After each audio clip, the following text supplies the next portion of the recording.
Bismillahirrahmanirrahim. Assalamualaikum warahmatullahi wabarakatuh. Berita Al-Hijrah 10 November bersama saya Al-Muhsin Muhammad Noor dan jurubahasa isyarat Muhammad Amsyar Zamani. Tajuk utama malam ini. PM ulangi hasrat mahu singkir Israel dari keanggotaan PBB. Juga siasatan terhadap nafas, tiada agenda politik.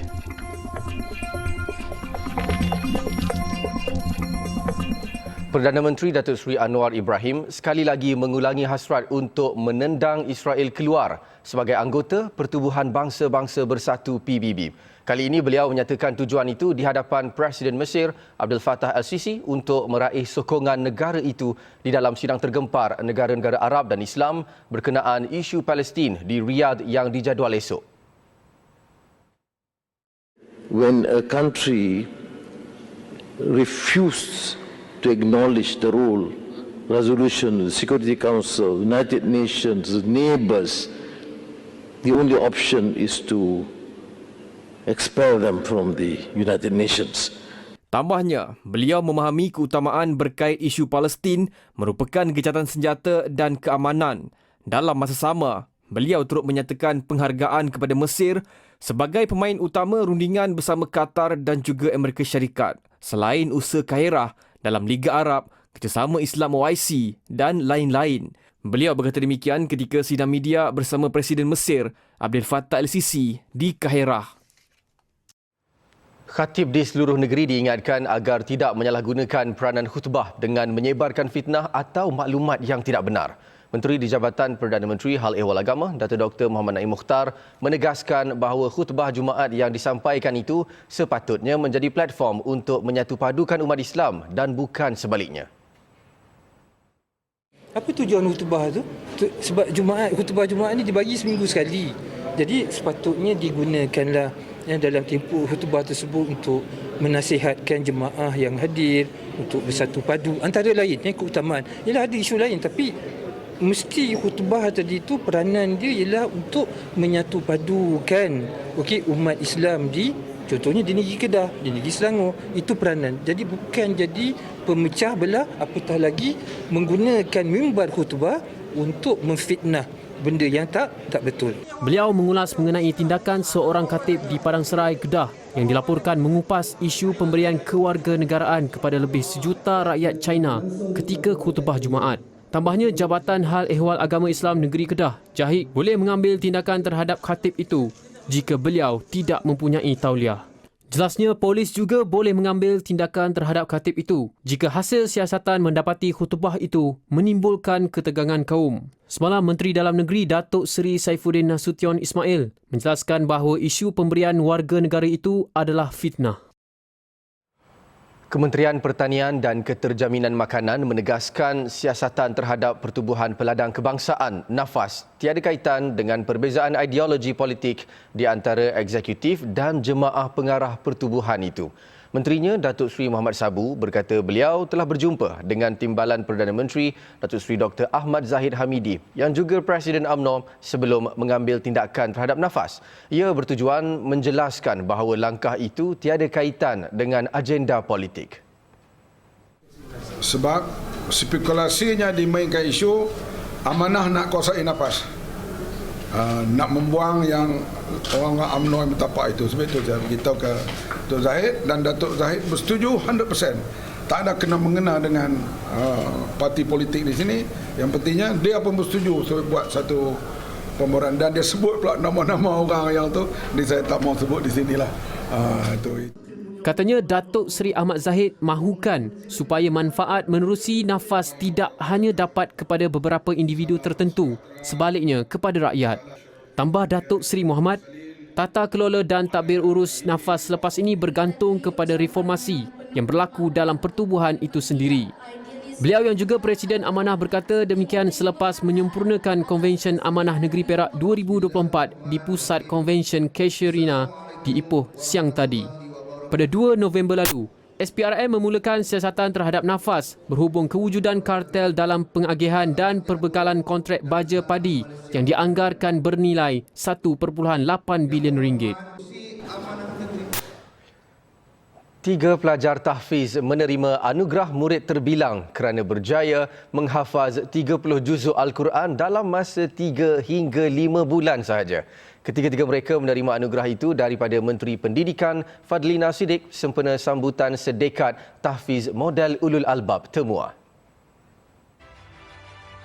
Penerima merupakan Farahan Amna Nuha Anwar dari Sekolah Menengah Kebangsaan Agama Putrajaya yang berjaya menghafaz Al-Quran dalam masa 4 bulan. Penerima kedua merupakan Muhammad Fikri Syamil Muhammad Farizal dari Sekolah Menengah Imtiaz Yayasan Terengganu mengambil masa 3 bulan sahaja. Manakala pelajar sekolah berasrama penuh integrasi Selandar Melaka, Mujahid Amjad Ahmad Fisul mengambil masa 5 bulan untuk menghafaz Al-Quran. Kesemua mereka berusia 13 tahun yang merupakan pelajar tingkatan 1. Anugerah itu bertujuan menghargai pencapaian istimewa murid menengah rendah yang berjaya khatam hafazan Al-Quran. Ia juga sebagai mempromosikan kecemerlangan dalam hafazan di awal usia. Terdapat kiriman berlegar di media sosial yang menyebarkan mengenai bantuan bulanan dari kerajaan adalah palsu. Kementerian Kewangan menegaskan bahawa 2 akaun TikTok yang mengatakan terdapat bantuan RM200 setiap bulan untuk tahun 2024 melalui MyKad adalah palsu. MOF dalam kenyataannya berkata semakan mendapati kedua-dua akaun yang menggunakan nama Moh Khairul 457 dan Muhammad Datuk Amran itu meminta mangsa untuk menghantar maklumat peribadi di akaun Telegram scammer. MOF turut menasihati agar berhati-hati dan tidak mudah terpedaya dengan tawaran palsu seperti itu di media sosial. Kenyataan itu turut meminta orang ramai mengikuti saluran rasmi kementerian dan memastikan pautan yang sah. MOF juga mengingatkan orang ramai sekiranya tidak pasti, jangan klik pautan dan mengelakkan diri daripada menjadi mangsa. Setakat ini, video yang dimuatnai akaun Moh Khairul 457 telah mencapai 4.8 juta tontonan dan Muhammad Datuk Amran pula sebanyak 143,000 tontonan di TikTok. Kedua-dua akaun itu menggunakan audio dari laporan berita yang sah untuk mengelirukan pengguna media sosial. Kementerian Pembangunan Wanita, Keluarga dan Masyarakat KPWKM mendedahkan fakta yang membimbangkan iaitu 33% daripada 154,000 remaja di negara ini mula mengadakan hubungan seks sebelum mencapai usia 14 tahun. Menterinya Datuk Seri Nancy Shukri berkata berdasarkan tinjauan kesihatan dan morbiditi kebangsaan 2022, 75% daripada responden masih aktif mengadakan hubungan itu. Mendapati bahawa 154,646 remaja yang 7.6% di Malaysia dilaporkan pernah melakukan hubungan seks. Kedua, 33% daripada jumlah itu mula melakukan hubungan seks sebelum umur 14 tahun. Ketiga, 75% menyatakan mereka masih aktif berhubungan seks. Keempat, 88% pula menyatakan mereka tidak menggunakan kondom atau apa-apa kaedah perancang keluarga. Dan ke-11%, yang kelima, 11% menyatakan mereka mempunyai lebih daripada satu pasangan. Beliau berkata demikian ketika berucap merasmikan Forum Pekerti di Kuching siang tadi. Mengulas lanjut, beliau berkata tahap pengetahuan remaja mengenai kesihatan reproduktif masih rendah. Justru mereka menjadi golongan berisiko tinggi untuk terlibat dalam tingkah laku dan perbuatan seksual. Selepas ini, nenek dituduh syubhat penculikan minta tebusan RM20 juta.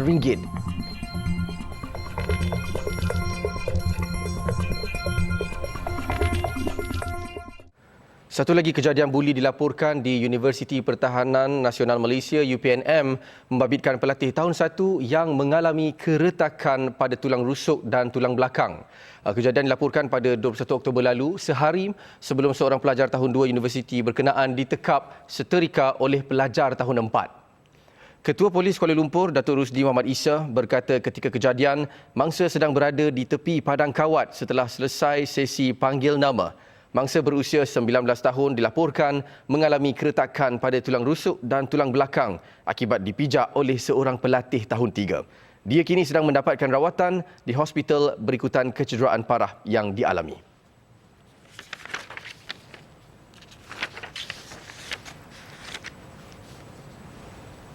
Seorang nenek dengan 4 cucu dihadapkan ke Mahkamah Session Johor Bahru atas tuduhan bersubahat menculik ahli perniagaan dengan menuntut wang tebusan 20 juta ringgit bulan lalu. Tertuduh Chan Wai Kui, 57 tahun, faham selepas pertuduhan dibacakan dalam bahasa Mandarin di hadapan Hakim Hazilia Muhammad. Bagaimanapun tiada pengakuan direkodkan kerana kes di bawah bidang kuasa Mahkamah Tinggi. Tertuduh didakwa bersubahat dengan Chong Shih Ming dan 2 warga Vietnam, Luong Van Tung dan Tran Van Chung, untuk menculik seorang lelaki berusia 59 tahun yang bertujuan menuntut wang tebusan sebanyak 20 juta ringgit. Perbuatan itu didakwa dilakukan di sebuah rumah di Jalan Straits View, Johor Bahru, kira-kira jam 5 pagi 13 Oktober lalu. Pendakwaan dibuat mengikut Seksyen 3-1 Akta Penculikan 1961 atau Akta 365 dibaca bersama Seksyen 109 Kanun Keseksaan. Tiada jaminan diberikan dan kes ditetapkan semula pada 17 November depan. Pada 4 November lalu, Chong mengaku tidak bersalah di hadapan Hakim Mahkamah Seksyen atas pertuduhan sama.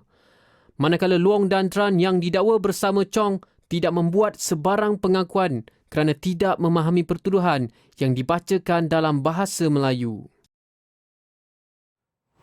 Lebih RM40,000 telah diperuntukkan dalam program Santuni Komuniti Madani peringkat Kampung Angkat di Kampung Baru yang memanfaatkan seramai 750 orang penduduk. Menteri di Jabatan Perdana Menteri Hal Ehwal Agama, Datuk Dr. Muhammad Naim Mokhtar, berkata program itu adalah permulaan bagi agensi di bawah pentadbirannya untuk terus berkhidmat kepada rakyat. Beliau dan kita akan pastikan isu-isu yang berbangkit daripada yang ada di kalangan penduduk ini dapat kita selesaikan, sama adanya daripada sudut sosial, daripada sudut pendidikan, daripada sudut kebajikan. Semua ini kita akan dengar dan kita akan cuba untuk membantu secepat yang mungkin. Macam yang saya sebut, Program Santuni Komuniti Madani di Kampung Baru ini adalah anjuran bersama Yayasan Wakaf Malaysia, TV Al-Hijrah, Majlis Agama Islam Wilayah Persekutuan Mawib dan Jabatan Wakaf Zakat dan Haji Jauhar.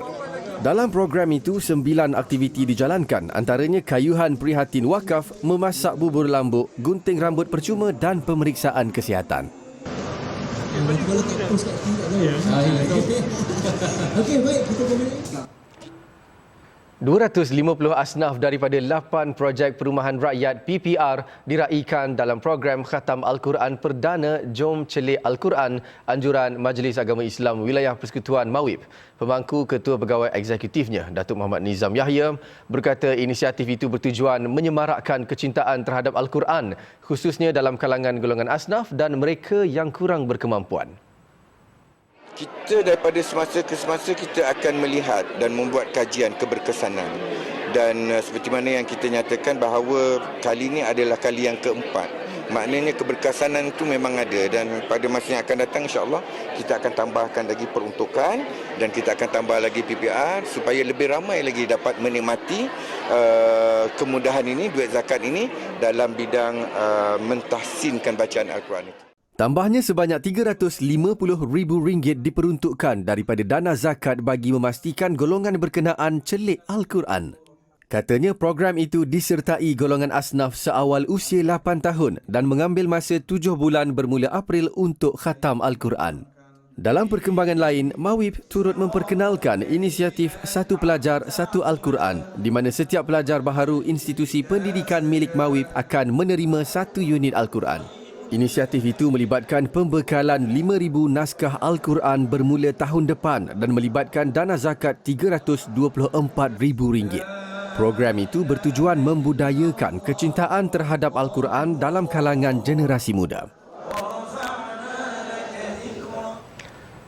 Kementerian Pendidikan KPM akan menggunapakai modul pendidikan kesihatan reproduktif dan sosial PEERS dalam kurikulum persekolahan 2027 bagi menangani kes kehamilan luar nikah melibatkan remaja yang semakin membimbangkan di negara ini. Menteri Pendidikan Fadlina Siddiq berkata modul PEERS telah mendapat persetujuan Kementerian Pembangunan Wanita, Keluarga dan Masyarakat KPWKM. Fadlina berkata KPM selari dengan KPWKM dan akan memberikan tumpuan penuh kepada agenda-agenda pendidikan, khususnya yang terkait rapat dengan kesihatan reproduktif. Begitu juga dari semasa ke semasa kita menjalankan program-program berkaitan advokasi yang terkait rapat dengan isu-isu yang berkaitan dengan kesihatan reproduktif, termasuk program-program bersama Kementerian Wanita menangani isu gangguan seksual, menangani isu-isu yang terkait rapat dengan isu-isu kesihatan gadis, kemudian safe touch, bad touch, masih lagi kita laksanakan di peringkat KPM. Jelasnya, peers diajar melalui kurikulum pendidikan kesihatan bermula dari peringkat prasekolah hingga sekolah menengah dan murid-murid dilengkapi dengan maklumat serta kemahiran khususnya kecekapan psikososial untuk membuat informed decisions dalam kehidupan harian.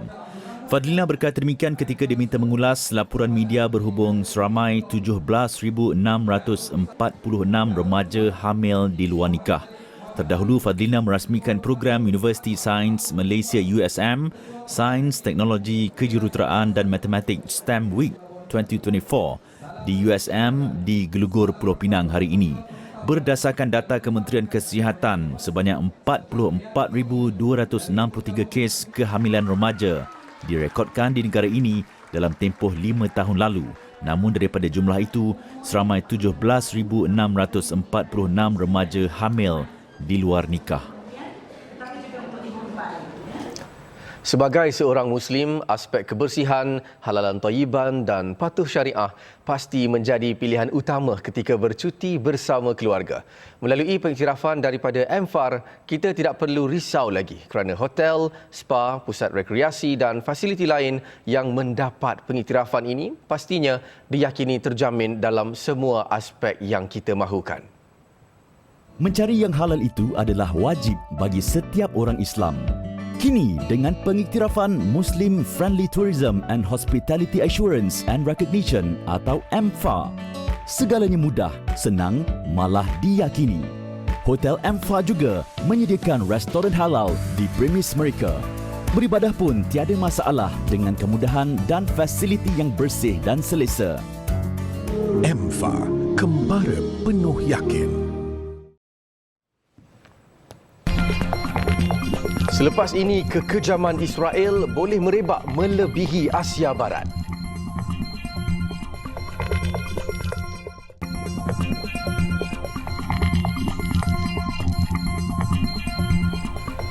Alhamdulillah bertemu lagi. Qatar menggantung peranannya sebagai pengantara utama dalam rundingan gencatan senjata Gaza dan perjanjian pembebasan tebusan sehingga Hamas dan Israel membuktikan mereka serius berbincang. Menurut jurucakap Kementerian Luar Qatar, Majid Al-Ansari, perkara itu sudah dimaklumkan kepada pihak berkenaan 10 hari yang lalu. Qatar terbabit dalam diplomasi selama beberapa bulan bertujuan menamatkan perang susulan serangan 7 Oktober tahun lalu. Namun rundingan yang turut ditimbangtara oleh Kahirah dan Washington sering menemui jalan buntu sejak gencatan senjata seminggu pada November 2023. Satu-satunya gencatan senjata yang dicapai setakat ini. Antara faktor halangan utama adalah pendirian Hamas yang mendesak Israel menarik diri sepenuhnya dari Gaza, satu tuntutan yang ditolak keras oleh pegawai Israel. Sementara itu, menurut sumber diplomatik yang enggan dikenali, susulan kebuntuan rundingan gencatan senjata Gaza, pejabat politik Hamas di Doha tidak lagi berfungsi. Pihak berkuasa Qatar dan Amerika Syarikat juga memberi isyarat bahawa Hamas akan kekal di Doha selagi keberadaan mereka menawarkan saluran komunikasi yang bermanfaat. Pegawai kanan Hamas di Doha pula berkata, pihaknya tidak menerima sebarang permintaan untuk meninggalkan Qatar. Menteri Luar Iran Abbas Araghchi memberi amaran peperangan di Gaza dan Lubnan yang dilakukan Israel boleh merebak melebihi wilayah Asia Barat. Iran yang didakwa lebih mengenali musuh ketatnya itu seperti telah membaca perancangan zalim yang bakal dilakukan jika kemarahan Zionis tidak disekat. دنیا بداند که در صورت گسترش جنگ آثار زیانبار آن تنها به منطقه غرب آسیا محدود نخواهد شد. ناامنی و بی‌ثباتی امری است که می‌تواند به مناطق دیگر حتی دوردست‌ها سرایت کند. Israel ketika ini seperti berpesta darah di Gaza kononnya untuk menghapus kumpulan Palestin yang disokong Iran. Hamas sejak ia melancarkan serangan mengejut terhadap Israel pada Oktober 2023. Fokusnya juga dipindahkan ke Lubnan di mana mereka terbabit dalam pertempuran besar sejak September dengan Hezbollah, kumpulan Lubnan yang disokong oleh Iran. Perdana Menteri Iran sebelum ini menggesa Pertubuhan Bangsa-Bangsa Bersatu meluluskan resolusi yang memanggil gencatan senjata segera antara Israel dan Hezbollah. Lebih 18,000 rakyat Lubnan telah memasuki Iraq sejak serangan udara Israel ke atas Lubnan 27 September lalu. Menurut pihak berkuasa Iraq, usaha sedang dijalankan untuk menerima lebih ramai tetamu daripada warga Lubnan secara berperingkat. Kemasukan itu berikutan arahan Perdana Menteri Iraq, Muhammad Shia Al-Sudani, untuk membenarkan kemasukan tanpa visa bagi rakyat Lubnan. استقبلنا أكثر من 35 عائلة وزعناها على أصدقائنا من الناس المتبرعين جزاهم الله خير. هذه البيوت من أهل الخير وأهل العطاء أعطونا بحيث وصلت لمرحلة أنه في بعض العوائل طلعت من مساكنها وجابت عوائل لبنانية سكنت محلها أو بالدار اللي كانوا يسكنون به. Menurut pihak berkuasa kesihatan Lubnan, lebih 3,100 orang terbunuh dan lebih 13,800 yang lain cedera dalam serangan Israel. Israel melancarkan serangan darat ke selatan Lubnan pada 1 Oktober.